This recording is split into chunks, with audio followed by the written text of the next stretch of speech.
Dans ce monde, le divin se manifeste sous des formes multiples et fascinantes,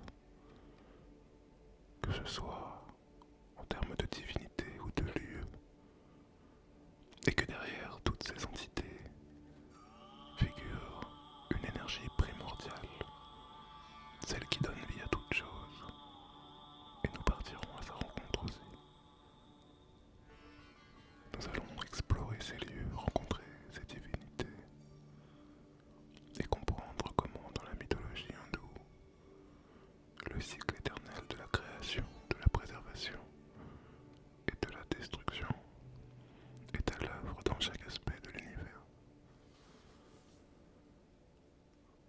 Au fil de notre balade, chaque pas nous emmènera plus loin dans l'imaginaire mystique de l'Inde ancienne.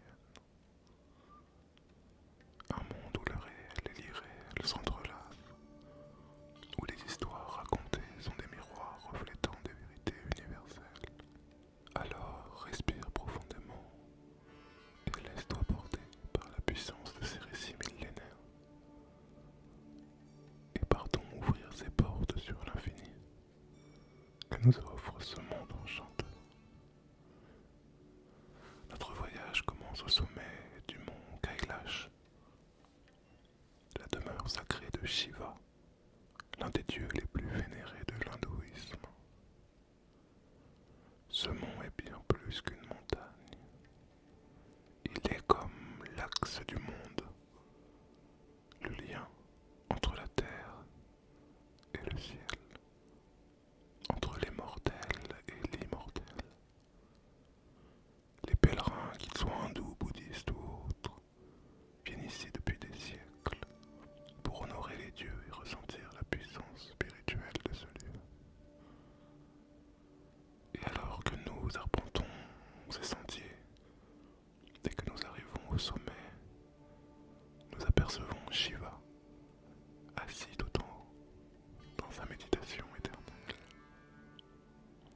Shiva est le seigneur de la destruction et du renouveau, l'un des trois dieux principaux du panthéon hindou, formant la trinité sacrée avec Brahma, le créateur, et Vishnu, le préservateur. Mais si j'ai choisi de t'emmener sur les traces de Shiva, c'est qu'il est bien plus qu'un simple destructeur. Il est à la fois la fin et le commencement, l'immobilité et le mouvement. Il est tant la sagesse profonde que la furie indomptable. Il est l'incarnation des contradictions de la vie. Dans son immobilité, il médite sur les mystères de l'univers. Il transcende le temps, l'espace, absorbé dans le silence cosmique du samadhi, qui est l'état de conscience suprême. Pourtant, lorsque les forces du mal menacent l'équilibre de l'univers, Shiva sort de sa méditation et devient le destructeur, celui qui démantèle les illusions et permet au renouveau de se produire. Car dans la mythologie hindoue, la destruction n'est jamais une fin en soi, mais elle est une transformation nécessaire pour permettre la création de quelque chose de nouveau. Sous les pieds de Shiva se trouve Apasmara, le démon de l'ignorance. Cette figure est souvent représentée comme un petit être tordu et effrayé. Apasmara symbolise l'aveuglement, l'ignorance, ces deux vices qui enchaînent les âmes dans un cycle éternel de réincarnation. Et Shiva, par sa danse, écrase Apasmara, en libérant ainsi l'humanité des entraves de l'illusion causée par l'ignorance et l'aveuglement spirituel. Le troisième œil de Shiva incarne son pouvoir suprême. Il est la perception spirituelle et la capacité à voir au-delà des apparences, ce qui permet d'aller au-devant de la véritable nature des choses. lorsque Shiva ouvre ce troisième œil, il brûle tout ce qui est illusoire, tout ce qui est mensonge, tout ce qui est aveuglement, et il révèle la vérité ultime. En cela, Shiva est un mystère vivant, une contradiction harmonieuse, si on peut dire. Il est à la fois doux et terrible, calme et destructeur, renonciateur et maître du monde. Pour ceux qui cherchent la vérité spirituelle, il est un guide, un modèle de détachement et de connaissance du monde et de soi-même. Et pour ceux qui s'enferment dans le mensonge, qui préfèrent ne pas voir, alors il est un ennemi, puisqu'il symbolise l'inévitable destruction qui impactera tout ce qui est illusoire et qu'il devient nécessaire de détruire et de brûler avant de commencer un nouveau départ. En honorant Shiva, on honore donc le cycle de la vie, l'inévitable destruction qui précède, les nouveaux cycles et l'énergie divine qui traverse et régénère tout ce qui existe. Alors que nous redescendons des pentes du domaine de Shiva, nous arrivons au bord d'un cours d'eau, au cœur de l'un des lieux les plus vénérés de l'Inde, le Gange ou Ganga. Le cours d'eau serpente à travers les plaines fertiles du nord de l'Inde. Et ici, au pied de l'Himalaya, il trouve sa source, là où le glacier de Gangotri lui donne naissance. Il se cache ici une légende aussi ancienne que le temps lui-même. Dans la mythologie hindoue, le Gange est bien plus qu'une simple rivière. Il est la mère nourricière, la déesse incarnée, symbole de pureté et de fertilité, offrant sa bénédiction à tous ceux qui croisent son chemin. La légende raconte que la Ganga a d'abord flotté dans les cieux, apportant avec elle les promesses de purification. Mais pour qu'elle puisse descendre sur terre sans détruire le monde, c'est Shiva qui a accepté de porter sa force, en canalisant sa puissance dans ses cheveux. Il a permis à Ganga de descendre en toute sérénité et de donner naissance au Gange, un acte de sacrifice qui a sauvé l'humanité des dangers de sa fureur. Alors à chaque lever du soleil, les pèlerins affluent vers ces rives sacrées.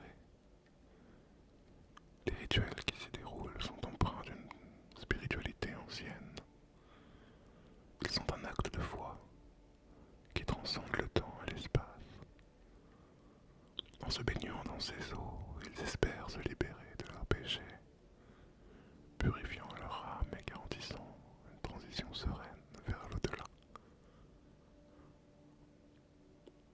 À Varanasi, l'un des lieux les plus saints qui se trouve le long du Gange, les rituels funéraires résonnent comme un chant ancien, symbolisant la danse éternelle entre la vie et la mort.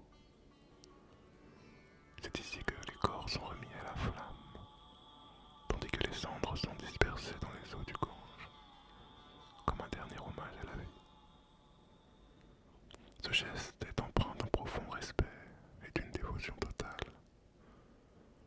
Il symbolise la croyance que ceux qui rejoignent le Gange ne seront jamais perdus, mais qu'ils renaîtront plus loin dans le courant, au cours d'un nouveau cycle de vie. Cependant, ce voyage au cœur du Gange ne serait pas complet sans reconnaître les défis qu'il affronte. Alors que cette rivière sacrée continue de nourrir des millions de vies, aujourd'hui, elle est atteinte par notre mode de vie.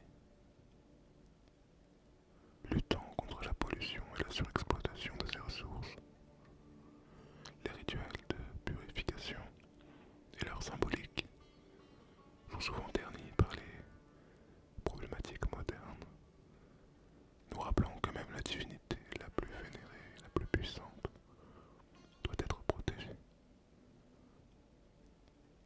En suivant les méandres du Gange, nous découvrons un équilibre fragile entre la spiritualité et la réalité humaine.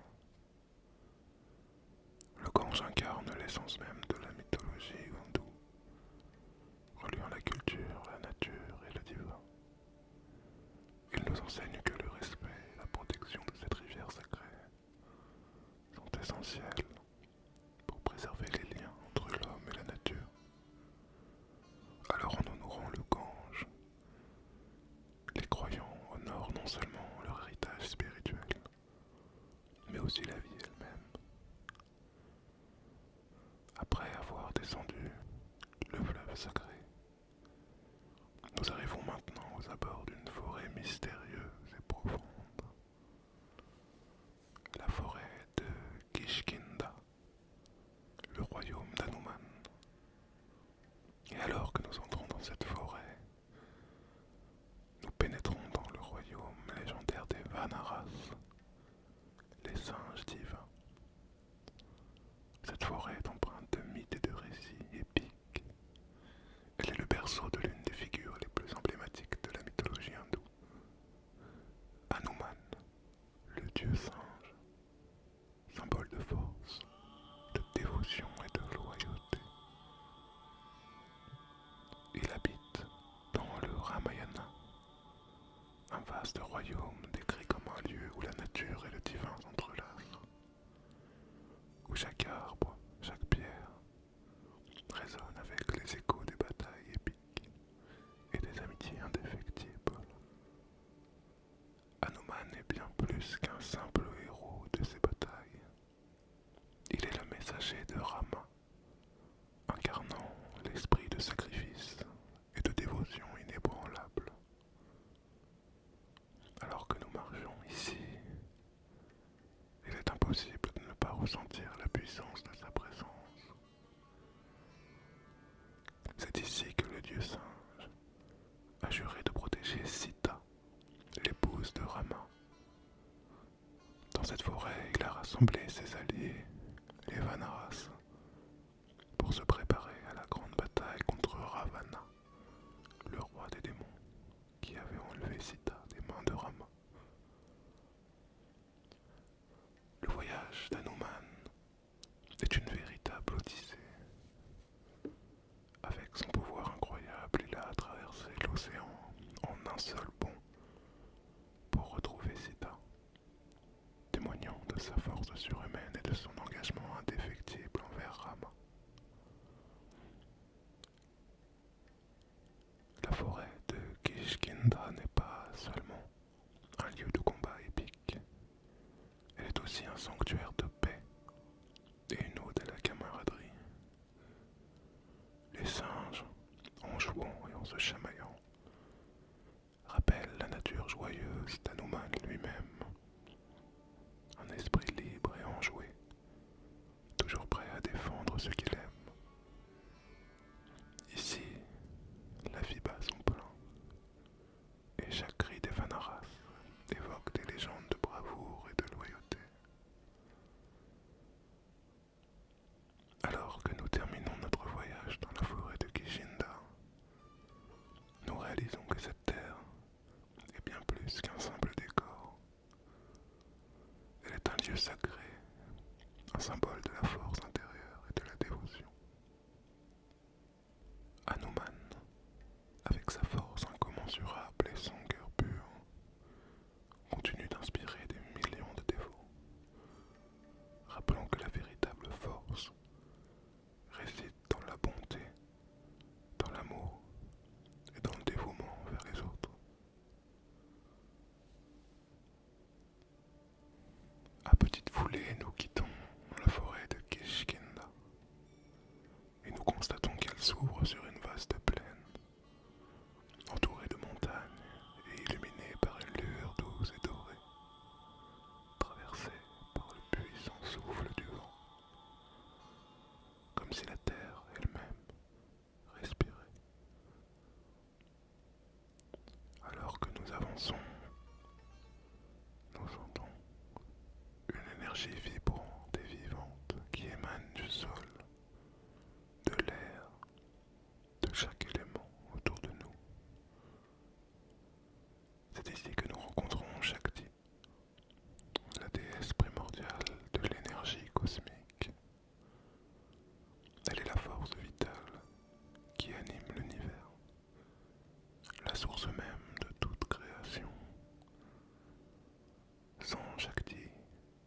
même les dieux seraient sans pouvoir, car elle est la manifestation de l'énergie créatrice. Aujourd'hui, Shakti nous apparaît entourée de flammes douces et de lotus épanouis, majestueuse. Elle se tient droite, rayonnante de puissance, portant des vêtements rouges et or, avec des bras multiples, tenant divers symboles de pouvoir. Mais Shakti se manifeste le reste du temps sous de nombreuses formes. Elle peut être Parvati, la douce épouse de Shiva, Durga, la guerrière invincible, et Kali, la destructrice implacable.